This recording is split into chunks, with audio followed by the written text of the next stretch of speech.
Sandal.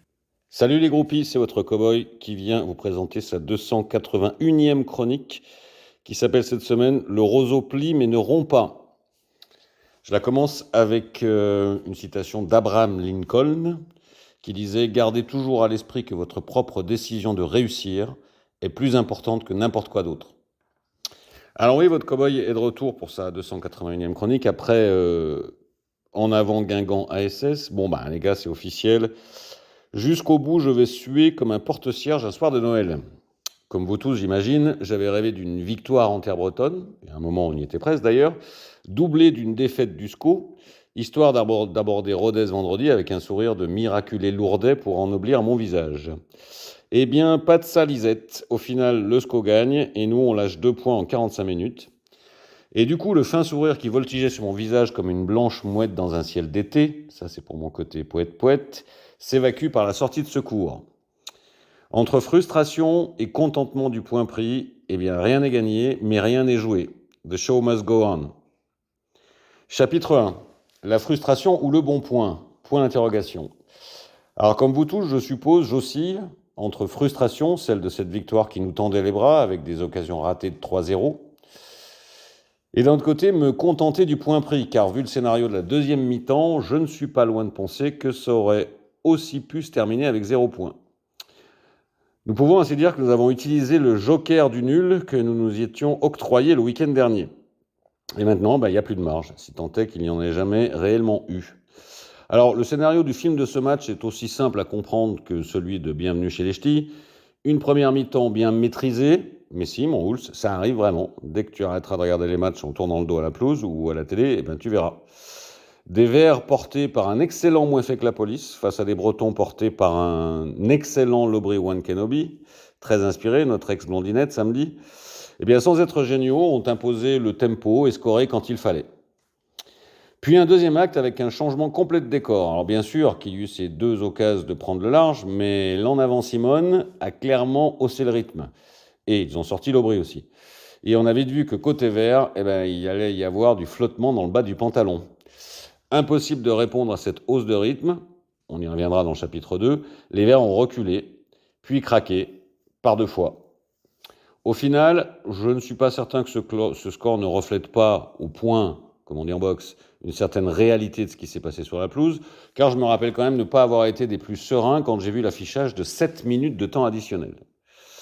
Et côté jeu, on arrive dans la période Money Time où la tactique compte moins que le mental, et ça on y reviendra au chapitre 3. Mais on peut quand même noter un truc flagrant, alors sur lequel mon frère Gros Lulu ne sera pas d'accord, vu le peu d'affinité qu'il a pour le garçon. Mais désolé frangin, je m'excuse bien de te détromper, comme disait un éléphant qui s'était sectionné le pif. L'absence sur la pelouse de Sissoko BN est la pire des nouvelles de la fin de saison, avec celle peut-être à venir de Gauthier Larsouilleur pour les deux derniers matchs. Et bien sûr associée à l'absence, à quasi toute la saison, de Just a Gigolo. Car sans cette position de 9 planches, l'équipe ne joue plus de la même façon, elle n'a plus de fixation pour ressortir moyen et long, et manque de présence dans la surface pour finir, comme on l'a vu sur l'action vendangée par celui qu'on aime beaucoup pourtant. Cette équipe, déjà visiblement bien fatiguée, s'épuise encore plus à ressortir court, et cerise sur le McDo, comme Cardona que l'amour ne veut pas jouer dans l'axe, ça y pousse un Mboukou qui semble ne pas avoir les outils pour ça, et on se prive en plus de ses vraies qualités de faiseur de différence sur un côté. Chapitre 2, ça craque un brin dans l'entrepont. Alors l'autre enseignement de ce match, et ça tout le monde l'a vu, c'est que l'équipe semble athlétiquement au bout de son petit rouleau. Et c'est pas le premier match où on le voit. Et que dès que l'intensité monte en face, le répondant n'est plus là. Les mecs tirent la langue dans le meilleur des cas et se pètent dans le pire des cas. Sissoko BN, bam. Just a Gigolo, même si pour lui les raisons sont sûrement ailleurs, bam. Et maintenant, Gauthier Larsouilleur, bim. Des joueurs importants. On voit aussi qu'un Ivan le franc-maçon, par exemple, ne termine plus aucun match. Et en plus de tout ça, conséquence d'un effectif bien mal construit, comme on l'a déjà dit maintes fois ici, on a vu samedi que le banc s'est avéré aussi inefficace qu'un lavement à un fakir après 45 jours de jeûne. Alors, j'ai entendu beaucoup de gens, beaucoup trop de gens, tomber sur Mboukou comme la vérole sur le bac clergé au motif qu'il a raté une incroyable occasion de 3-0, ce qui est vrai. Alors, moi, je veux bien, hein, d'autant plus que je ne suis pas un aficionado du joueur, mais lui faire porter toute la responsabilité de ce qui se passe est un rien gonflé à l'hélium, à mon sens. J'en ai même entendu dire que si on ratait la montée directe, le responsable était tout trouvé. Alors, soyons sérieux 2 minutes et n'ayons pas la mémoire courte. Je rappelle ici l'importance de la mémoire, car si on n'avait pas son passé à se mettre sous la mémoire, le présent aurait une drôle de gueule. Merci à toi, mon Fred Dard, qui tant me manque. Car en cas d'échec au bout de la route, des responsables, moi j'en vois quand même quelques autres avant d'arriver à beaucoup. À commencer par ceux qui ont construit à l'été dernier cet effectif bancal, qui bredouillait un football maussade jusqu'à ce que Dumbledore débarque pour corriger du temps l'irréparable outrage. En passant par ce coach, le petit prof de province à lunettes, hein, c'est mon fils, ma battlesse, incapable de sortir de ses propres carcans pendant un long désert de 18 mois, et visiblement incapable également d'obtenir mentalement mieux de ce groupe, alors que Odeo y arrive très bien, lui.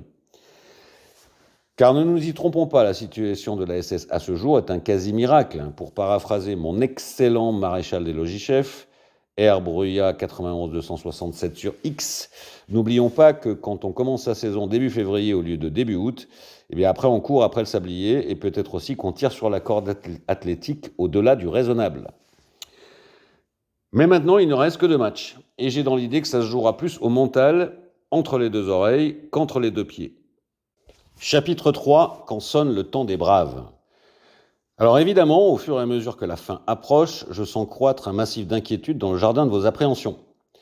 Évidemment aussi que malgré cette incroyable remontada depuis janvier, on peut encore exploser comme ce caméléon qui s'était égaré sur un kilt. Et évidemment que les poursuivants, alors surtout Angers, hein, ont enclenché une chasse à courre à côté de laquelle celle du marquis de la Glotte qui remonte aurait l'air d'une partie de pêche sur les bords de l'Oise peinte par Manet. Mais désormais, le temps n'est plus à se poser des questions, c'est le temps des braves. Le paradis au bout du chemin passera plus par le mental que par la tactique. Certains leaders vont devoir sortir du bois pour porter cette équipe pendant 2 fois 90 minutes, même si les absents sont nombreux et que les jambes de ceux qui restent sont lourdes comme les paupières d'un gendarme aux aguets.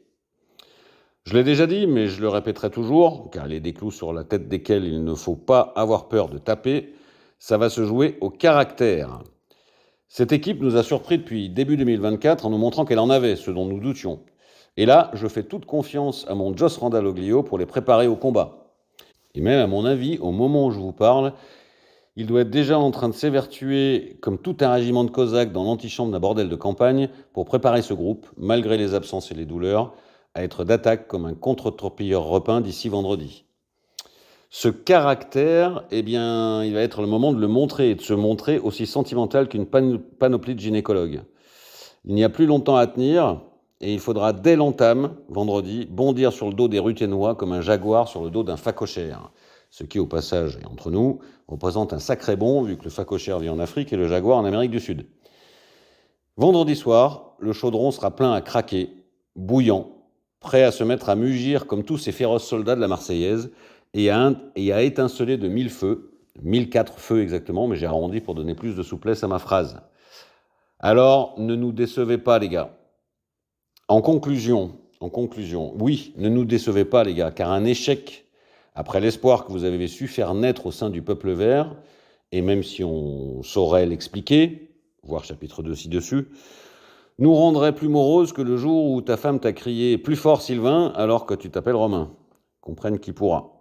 Et je vous le dis tout de go, même si on saurait l'expliquer, un échec me ferait personnellement et pour un long moment couiner comme une chatte en chaleur sous un balcon d'été. Mais rappelons-nous ce que Tommy Lasorda nous disait, la différence entre possible et impossible réside dans la détermination de l'individu. Salut les groupies!